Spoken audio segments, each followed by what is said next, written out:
everyone, it's Scott with Scott's Garage. Welcome to part 2 of building the Costco shed, putting it together. And so what I'm going to do now is put some bushings in for the doors. You have to determine where you want the doors, and for me this is an easy decision. This is the upside of our lawn, and we're rolling a lawnmower and stuff. This is where I want it.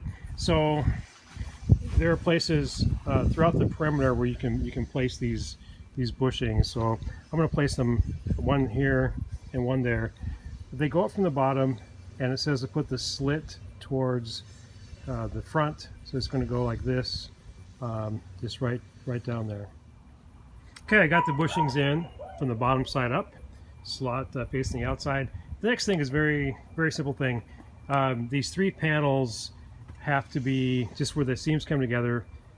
So there's a couple pairs of screws, like so. There's 2, 4, 6, 8, 10, 12 little divots right here in the plastic. So just one on each side, for those seams, just to hold the base together.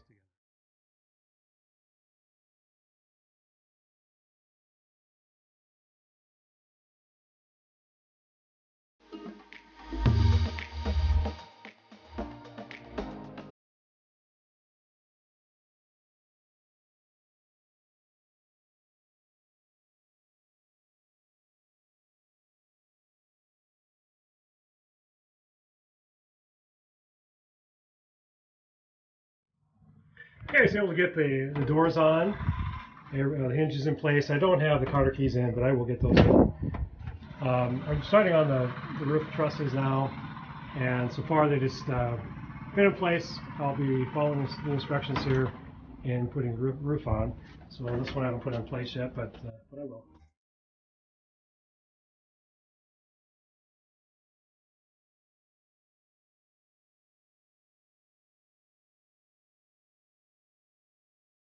If you read the instructions, it says to line up the marks here. I just want to show you what that is.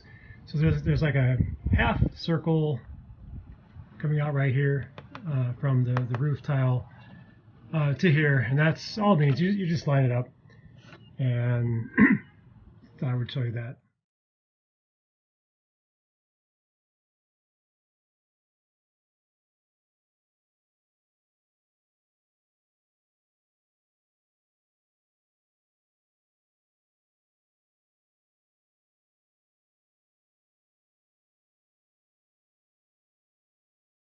Okay, so I wrapped up the project.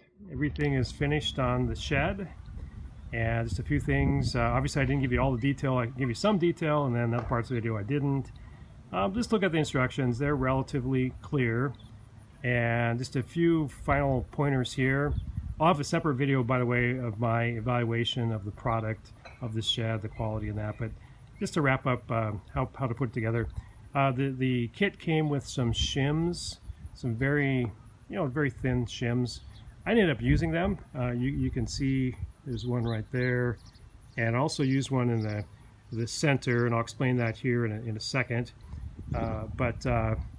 Anyway, ended up using them. Also, I pointed out that make sure your platform is perfectly level, and this platform was perfectly level when I built it, but we've had a lot of rain here in Texas, and I had the back corner sink down a little bit. There's quite a bit of a slope here, and it just sunk down enough that when I built it, it was just skewed a little bit, and the doors wouldn't shut correctly. So this morning I took a jack and I jacked up that back corner and put some, made sure it was some blocks to make it perfectly level again, and that's just key. So save yourself time, make sure your platform is perfectly level and solid.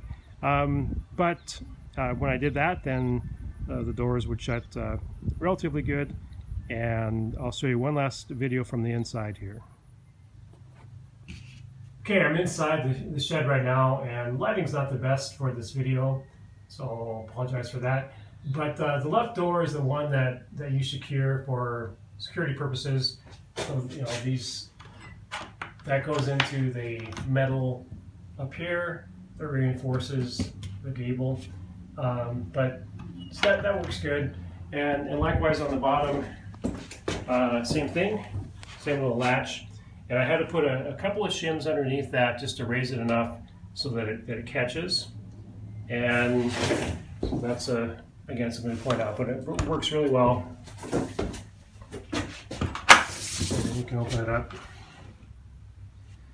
All right, well that's it for the installation of this shed. Hope you enjoyed the project and the video. I certainly did. I love projects.